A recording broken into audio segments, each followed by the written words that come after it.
Our rule number 4.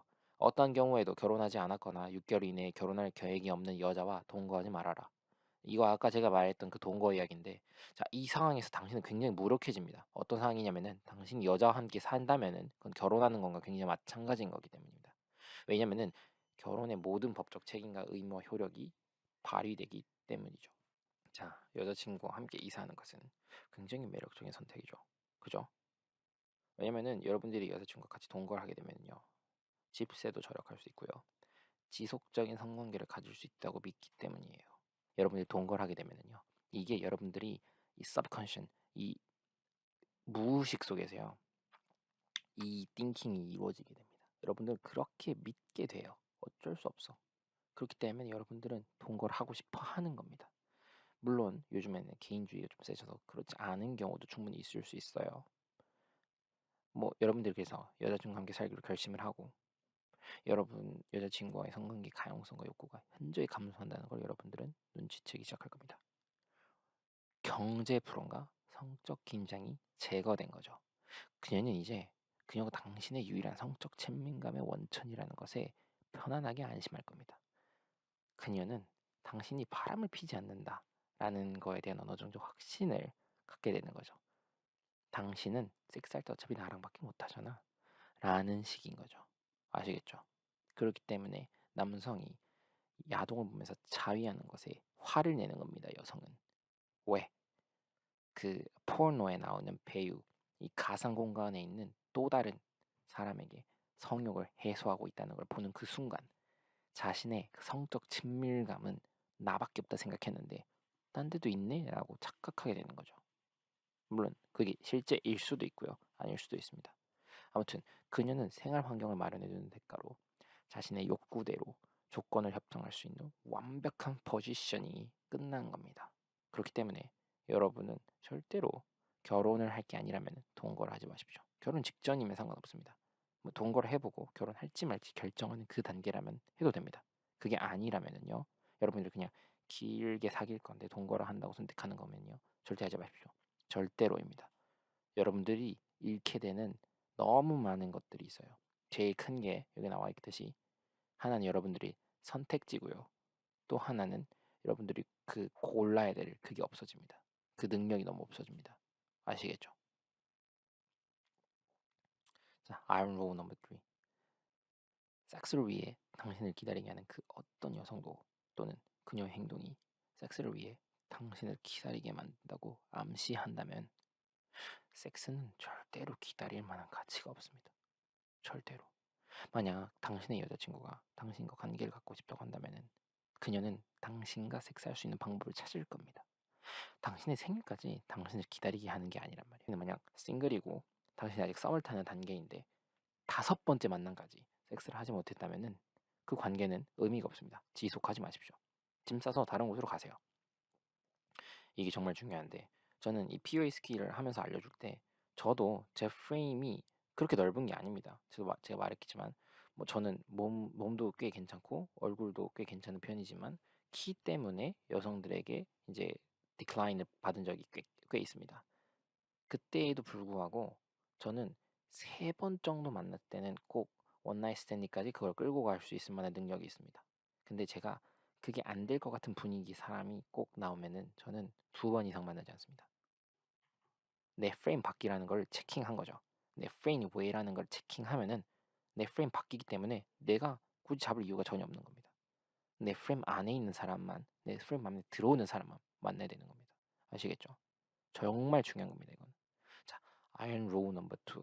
절대로 죽음의 고통에서도 정직하든 부정직하든 당신이 잤던 여성의 수를 공개하거나 연인 또는 성적 경험에 대한 세부 사항을 절대 말하지 마십시오. 이거는 금기사항인 겁니다. 인간 욕망의 법칙 4에는요. Always say less than necessary. 항상 필요한 것보다 적게 말하라 라고 말을 합니다. 이거는요. PUA에서도 중요하지만 제가 살면서 느꼈던 인생의 꿀팁 중에 하나입니다. 필요한 것보다 항상 적게 말하세요. 그러면은요, 뭔가를 부탁할 때도요, 상대방의 부담감을 덜 느낄 수도 있고요. 아니면은 나중에 이제 더 필요해진 게 있으면 그때 이제 추가되어서라고 말해도 되는 거니까요. 그 다음에 당신이 약점을 공개할 때도요, 정말 필요한 거는 정말 치명적인 약점은 절대 공개하지 말고 가장 쓰잘데기 없는 약점 하나만 공개하십시오. 그러면은요, 이 사람도 보완돼야 될 점이 하나 있네라고 생각하게 되면서 오히려 더 매력적으로 보이는 겁니다. 완벽한 사람은 매력적이지 않다는 말 있죠. 그렇다고 해서 진짜 약점을 드러내면은 정말 매력이 없어 보이는 겁니다. 정말 소소한 약점이죠. 예를 들어 이런 겁니다. 제 예전에 수강생한테 썼던 예제인데, 음, 나는 뭐 돈도 많고 능력도 좋고 몸도 좋고 키도 크고 다 좋아. 근데 딱 하나 나한테 단점이 있어. 뭐야? 내 단점은 당근을 못 먹어. 이러면은 그냥 귀엽고 웃게 되는 거야. 아시겠죠? 근데 치명적인 단점이 있다고 말해볼까요? 자, 이거 내가 치명적인 단점을 말해볼게요. 근데 하나 딱 단점이 있어. 뭔데? 나 발기가 안 돼. 그 관계는 끝난 겁니다. 거기서. 자, 내가 극단적인 예시를 들었는데 그런 식으로 하라는 겁니다. 아시겠죠? 아무튼 그다음에 로우 넘 17에는 뭐가 있냐면은 신비한 분위기를 조성하라 해요. 이거는 어 제가 정말 이 PUA 스킬을 강조하는 건데 저는 꼭 컨셉을 잡으라고 그러거든요. 이게 왜 그러냐면은 이거는 제가 비즈니스를 할 때도 똑같이 이제 써먹는 말인데 환상을 팔아야 됩니다, 여러분. 환상을. 이게 무슨 말이냐면 여러분들이 세일즈를 할 때 이 상품 그 자체를 파는 게 아니라 이 상품이 가져다 줄 그 미래, 이 상품을 가졌을 때 당신의 모습을 상상하게끔 해주는 겁니다. 자동차 광고들이 이런 걸 굉장히 잘하죠. 꼭 이 환상을 파는 겁니다. 그렇게 환상을 팔아야지만 상대방은 황홀해지는 겁니다. 아시겠죠? 자, PO의 입장에서 봤을 때는 내 스스로를 세이즈하는 겁니다. 내 스스로를 세이즈하려면요, 내 스스로와 만났을 때 당신은 이런 식이 될 거야 라는 그 환상을 파는 겁니다. 그러기 위해서는 당신이 살짝 미스테리한 분위기가 돼야 되는 거죠. 모든 패를 까지 말란 얘기예요. 쉽게 말하면 진짜 막 신비의 베일에 갇힌 남성이 되라 이런 얘기가 아니라 왠지 모를 만한 신비한 분위기를 가진 남성이 되라는 겁니다. 아시겠죠? 자, 예를 들어서요. 당신이 그녀와 잠자리한 여성의 수를 다 말합니다. 난 지금까지 69명의 여자와 만난 적이 있어. 자, 여기선 당신이 제가 말한 이 앞에 두 가지를 어기고 그럼으로써 당신은 이 힘을 쓸 수 없게 되는 거죠.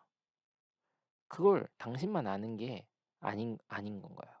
만약에 당신만 안다면은요, 여자는요, 어, 나 궁금해. 얼마나 많은 여성이 쟤랑 잤을까라는 그 경쟁 불안의 씨앗을 심어주게 되고요. 그걸 통해서 상상력을 자극하게 되는 겁니다. 그렇기 때문에 여러분들이 알파든 베이라든 여러분들이 만약에 여성과 릴레이션십에 성공을 했잖아요. 뭐 롱텀 릴레이션십이 굳이 아니더라도 여성과의 관계가 어느 정도 지속만 돼도요. 한 일주일만 지속돼도요. 꼭 물어봅니다. 여자친구 몇 명 사귀어봤어? 몇 번 잡았어? 원나잇 스탠드라면 몇 번 잡았어? 난 몇 번째야? 난 어땠어? 걔는 뭐 어땠니? 뭐 여러분들 experience를 계속 물어보게 되는 겁니다. 여러분들 거기서 절대로 답하면 안 돼요. 이거는 그 여성이 쉿 테스트를 할 때도 굉장히 많이 물어보는 질문 중에 하나인 겁니다. 아시겠죠? 당신이 만약에 이전에 파트너를 공개함으로써 당신은 이 롱텀 릴레이션십 속에서 당신이 미래의 그녀와의 논쟁에서 그녀가 사용할 수 있는 강력한 무기를 그녀에게 주는 거이기도 하죠. 자, 마지막입니다. 너무너무 중요합니다. 아주 중요합니다. I run rule number one. 프레임이 전부이다. 자, 당신이 운영하고 있는 그 프레임에 대한 잠재의식적, 그 subconscious 안에 들어있는 그 균형을 항상 인식하십시오. 항상 프레임을 당신의 손에 쥐고 당신이 휘두르고 당신이 제어해야 합니다. 하지만 당신이 그렇게 하고 있다라는 인상을 절대 주지 마십시오. 당신이 프레임을 컨트롤하고 있대. 당신이 프레임 안에 상대방을 넣어두되 당신이 그렇게 하고 있다라는 거를 상대방이 알아채면 절대 안 됩니다. 정말 좋은 예시 중에 하나가 저는 어떤 게 있냐면요. 썸을 탄 다음에 고백을 해서 이제 관계가 확정되는 그 매듭 짓기 순간이 오잖아요. 그때도요. 제가 아까 말했다시피 결국에는 decision, determine 하는 거는 여성에게 있습니다. 그러면은 여성에게 왜 결정권이 있지? 마음에 안 들어. 이잖아요. 이건 바꿀 수 없는 법칙이에요. 왜냐면은 거의 대다수의 여성들은 수동적이거든요. 왜냐면 남성이 리드해야만 해. 그렇기 때문에 제안도 어쩔 수 없이 남성이 하는 겁니다. 자, 그럼 여기서는 어떤 식으로 여러분들이 주도권을 갖고 오냐면은 상대방이 딱 봐도 썸 타서 상대방이 내가 고백하면 무조건 받아주는 거야. 고백은 관계의 확정입니다. 그래서 제가 매듭짓기란 표현을 쓰는 거예요. 여러분들이 고백은 도전이 절대 아닙니다. 아시겠죠? 그래서 썸을 끝내야 돼. 매듭을 져서 이제 관계로 넘어가야 돼. 그때 여러분들은 결정권을 양도해 주는 겁니다. 그러니까 원래 결정권은 상대방이 있지만 여러분들이 갖고 있는 결정권을 상대방이 넘겨주는 것처럼 줘야 됩니다. 조금 어려운 이야기라서 나중에 기회가 있으면은 이 결정권을 넘겨주는 거에 대해서 이야기를 하도록 할게요. 일단 결국에는 프레임을 당신이 꼭 가져가야 된다는 겁니다. 더 넓고 더 높은 프레임을 당신이 갖고 있어야 돼요. 자, 당신이 그녀의 현실에서 작동하고 있나요? 아니면은 그녀가 당신의 현실에서 작동하고 있나요? 무조건 후자가 돼야 됩니다. 이상적으로는요. 당신은 그녀가 당신의 프레임에서 작동하길 원한 겁니다. 그게 당신의 프레임인 거죠. Your frame입니다. 그거는 당신에게 어마무시한 파워를 줄 겁니다. 만약에 당신이 그녀가 당신을 좋아하게끔 설득하려고 하거나 혹은 섹스하자라고 설득하려고 한다면요. 그거는 당신이 그녀의 프레임 안에 있는 겁니다. 아시겠죠? 여자들이 당신에게 쉿 테스트를 할 때요. 그녀들은 당신의 프레임이 적합한지를 확인하는 게 쉿 테스트입니다. 아시겠죠? 만약에 진짜 알파면은요. 상대방이 너무 프라이드가 높은 여성이라도요. 알파 앞에서는 깽해요. 근데 당신이 알파가 아닌 것 같아요. 알파를 흉내내는 베이라면은요. 이 쉿 테스트에서 바로 걸러집니다. 여러분들은. 극혐하거든요. 알파를 흉내내는 베이라를. 아시겠죠? 그럴 경우 여러분들은 거의 대다수의 남성들이 그러겠죠. 그럴 경우에 여러분들은 아, 들켰다. 이기 때문에 그 여성을 붙잡으려고 애걸복걸하는 게 아니라 그냥 프레임 바뀌기 때문에 매몰층 무시해버리면 됩니다. 지나가는 사람 A로 만들어버리면 됩니다. 그 이후로 여러분들의 다시 기회가 올 수도 있는 거거든요. 아시겠죠? 일단은 프레임 밖으로 나갔으면은 절대로 방생하십시오. 절대 방생. 알파 메일 같은 경우에는요. 여기서 굉장히 덤덤하거나 농담으로서 거기 동의할 거예요. 저 같은 경우는 보통 이런 식으로 말을 하죠. 너 되게 작은 거 아니야? 라고 말하면요. 얘가 한번 까갖고 보여줘야 되나? 를 말한다던가 아니면은 아이씨 너 그렇게 나한테 관심 있었냐? 너 내일 나랑 같이 호텔에서 나가면은 다리 후들려서 걷지도 못할 텐데 이런 식으로 세게 나가야 된다는 거죠. 실제로 여러분들이 자신감이 있다면요 이런 식의 반응이 나올 겁니다. 제가 지금 했던 것처럼요. 저는 실제로 이런 식의 반응을 굉장히 많이 합니다. 왜냐면은 제 친구들 사이에서 제가 크다는 게 좀 유명해졌을 때 여자 동기들이 진짜 장난삼아서 이런 식으로 저한테 물어보더라고요. 일본이니까 가능한 분위기였는데 그때 저는 이런 식으로 반응을 했습니다. 근데 이게 프레임이 약한 클라렌스의 경우에는요. 기분이 상했기 때문에 내 크기는 아니야 나 진짜 큰데 막 이런 식으로 정당화하려고 할 겁니다. 그리고 이게 크기에 대한 이야기가 아니라 섹스 테크닉에 대한 이야기였다면 아 나 진짜 잘해 이런 식으로 막 얘기를 하겠죠. 강한 남성 같은 경우에는요. 너 그거 나랑 하고 싶단 얘기야? 이 식으로 나올 거예요. 바로 상대방에게 상대방이 나를 평가하려고 했던 거를 내가 상대방을 평가하는 것처럼 역전시켜 버린 거죠. 내가 프레임을 더 한 수 올려버린 거죠. 내 상대방이 나에게 쉿 테스트를 하면서 나를 평가하려고 했을 때 내가 상대방을 평가해 버린 거야. 어떤 식으로? 너 나랑 자고 싶은 거 아니야? 라는 식으로 평가해 버린 겁니다. 아무튼 자 이것도 다 PUA에서 말하는 그 내그와 자격박탈 자격부여에 대한 고급 스킬들인 건데 저는 이거를 단 한 푼도 받지 않고 여러분들에게 말씀드리고 있는 겁니다.